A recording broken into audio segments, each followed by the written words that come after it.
आज से 5000 वर्ष पहले इस सारे संसार पर क्षत्रियों का शासन था। केवल 5000 वर्ष में हमारा इतना पतन हुआ कि आज संसार में सुई की नोक रखने जितनी जगह पर हमारा शासन नहीं। शासन आते हैं और चले जाते हैं, ये कोई बड़े पतन का सूचक नहीं है। लेकिन आज से 5000 वर्ष पहले तक इस संसार के सर्वश्रेष्ठ ज्ञानी, इस संसार के सर्वश्रेष्ठ तपस्वी, इस संसार के सर्वश्रेष्ठ योद्धा, वीर, सूरवीर हमारे समाज में थे। आज न हमारे पास शौर्य है, न पराक्रम है, न ज्ञान है, न तपस्या। हमको इन पतन और पराभव के कारणों को ढूंढना पड़ेगा। हम चाहें कि हम जैसे जैसा जीवन जीते रहें और क्षत्रिय बने रहेंगे, ये संभव नहीं। भगवान का पतन कैसे हुआ? जब किसी भी समाज का पतन होता है तो सबसे पहले वो समाज अपने धर्म को भूलता है। स्वधर्म क्या है इसको पहचानने की कोशिश नहीं करता और पाखंडी धर्मों के चक्कर में फंस करके अपने स्वधर्म को तिलांजलि दे देता।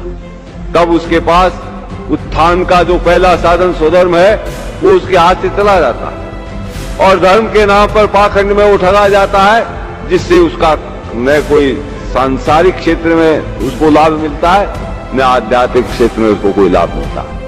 वो अपने स्वधर्म से दूर भटक जाता है। उसके बाद वो समाज अपने इतिहास को भूलता है। आज विभिन्न क्षेत्रों में ऐसा कोई क्षेत्र नहीं जिसके अंदर हमारा महापुरुष पैदा नहीं हुआ हो और जिसने संसार भर में अपनी ख्याति नहीं पैदा की। वो रजनीश कहता था 10,000 रोज 10,000 मनुष्यों को, सैनिकों को रोज युद्ध में मारने वाला भीष्म पितामह भी क्षत्रिय समाज में पैदा हुआ और चींटी को भी मत मारो, ये अहिंसा का उपदेश करने वाला भी क्षत्रिय समाज में हुआ। चारों तरफ की ज्ञान की हमने पराकाष्ठाएं तोड़ दी, वीरता की हमने पराकाष्ठाएं तोड़ दी, तपस्या की हमने पराकाष्ठाएं तोड़ दी। संसार में आज तक विश्वामित्र से लंबी तपस्या करने वाला संसार में कोई तपस्वी हुआ है जो संसार में आज तक कोई नहीं कर सका, जो राम के काल में नहीं हुआ, जो महाभारत के काल के अंदर नहीं हुआ, वो राजपूत काल में राजपूतों ने करके दिखाया। माथा कटने के बाद लड़के दिखाए और माथा कटने के बाद एक दो हाथ तलवार के चला दिए नहीं, कोसों तक बिना माथे के लड़ते हुए चले गए। लोगों का सिर यहां पड़ा है, धड़ मिला है 5 कोस दूर, धड़ मिला है 10 कोस दूर। आज दोनों जगह उनकी समाधियां बनी हुई हैं, दोनों जगह पूजे जाते हैं। जहां सर गिरा वहां भी समाधि बनी हुई है, वहां भी पूजा होती है। जहां धड़ गिरा वहां भी समाधि बनी हुई है, वहां भी पूजा होती है। ऐसा कोई क्षेत्र नहीं था जिसके अंदर हम सर्वश्रेष्ठ नहीं। और आज ऐसा कोई क्षेत्र नहीं है जिसके अंदर हम सबसे गए गुजरे नहीं। चाहे वो ज्ञान का क्षेत्र हो, चाहे वो वीरता का क्षेत्र हो, चाहे वो तपस्या का क्षेत्र हो, चाहे शारीरिक बल का क्षेत्र हो, चाहे बौद्धिक बल का क्षेत्र हो, चाहे मनोबल का क्षेत्र हो, चाहे आध्यात्मिक बल का क्षेत्र हो। हर क्षेत्र के अंदर हम पिछड़ते जा रहे हैं। उसका कारण अपने धर्म का और इतिहास का ज्ञान नहीं होना। इतिहास मरे हुए समाज को पुनर्जीवित करने की क्षमता रखता है। इतिहास निर्जीव शरीर में जीवन पैदा करता है। आज हम अपने स्वधर्म को भूल रहे हैं, पराये धर्म को अपना धर्म समझ रहे हैं। कृष्ण भगवान ने गीता में कहा है, श्रेया नाम स्वधर्मो विगुण पर धर्मो भयावह। तेरे स्वधर्म का पालन करने में ही तेरा कल्याण है। दूसरा धर्म भय को देने वाला, दूसरा धर्म तेरे को कायर बना देगा, तेरे को पलायनवादी बना देगा। फिर कृष्ण भगवान कहते हैं, दूसरे के धर्म का तू ठीक प्रकार से पालन कर ले तो भी तेरा कल्याण संभव नहीं। लेकिन अगर तेरे स्वधर्म का तू टूटा फूटा भी का पालन कर लेगा तो तेरा कल्याण। आज उस स्वधर्म को जानने और सीखने की चेष्टा हमारे समाज में नहीं।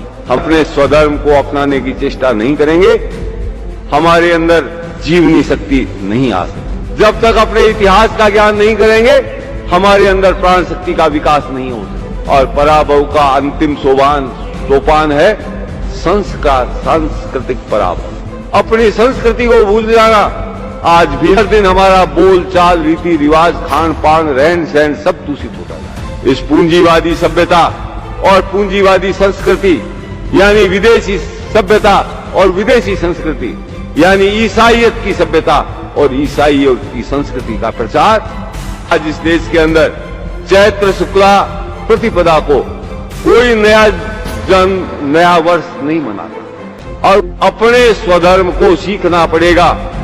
सिखाएगा कौन? उपनिषदों में लिखा है क्षत्रियों ने अपना ज्ञान कभी किसी को नहीं दिया, इसीलिए उन्होंने करोड़ों वर्ष तक इस सृष्टि पर शासन किया। हमारे धर्म का कोई ग्रंथ नहीं है जिससे हम ये सीख ले कि ऐसा शास्त्र धर्म हमको, जो हमारे श्रेष्ठतम ग्रंथ हैं उपनिषद, वाल्मीकि रामायण, महाभारत, गीता आदि के अंदर सर खपा करके ये ढूंढना पड़ेगा कि हमारे पूर्वज किस रास्ते पर चल करके इतने महान बने। उस रास्ते को हम स्वयं ढूंढें, उस रास्ते पर अग्रसर हों, तब हमारा उत्थान संभव है। लेकिन आज राजपूतों के गांवों की, राजपूतों के परिवारों की और राजपूत नवयुवकों की सबकी मानसिकता यह है पेट कैसे भरा जाए। पेट भरना कोई समस्या नहीं। मनुष्य की विशेषता उसके स्वधर्म का ज्ञान है। वो अपने स्वधर्म का ज्ञान अर्जित करके उसके रास्ते पर चलता है, सह उद्देश्य जीवन जीता है, अपने स्वधर्म का पालन करने के लिए जिंदा रहता है, तब वो मनुष्य है, तभी वो क्षत्रिय है। और आज एक भी राजपूत इस मार्ग पर चलने के लिए तैयार है।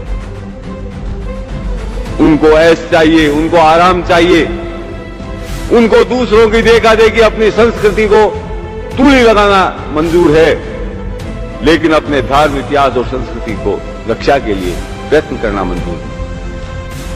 आज हम धर्म खो चुके हैं, इतिहास को हमने गंवा दिया है। झूठे इतिहास को हम पढ़ करके हमारा इतिहास मान रहे हैं, अपने मुंह से अपने महापुरुषों को कलंकित कर रहे हैं। और अब आजादी के बाद हमने अपना जनाजा निकालने की तैयारी कर ली। आजादी के बाद हमारा जितना सांस्कृतिक पतन हुआ है उतना पिछले 5000 वर्ष में, जितना पतन हमने पिछले 50 वर्ष में। इस पतन के बाद हम राजपूत नहीं रहेंगे, हम क्षत्रिय नहीं रहेंगे, इस बात को आपको स्वीकार करना चाहिए। और नहीं स्वीकार करेंगे तो भी आप राजपूत नहीं हैं। स्वीकार करेंगे तो प्रयत्न करेंगे क्षत्रिय बने रहने के लिए, राजपूत बने रहने के लिए, और तब हो सकता है हमारा ये डूबता हुआ समाज डूबने से बच सकता है।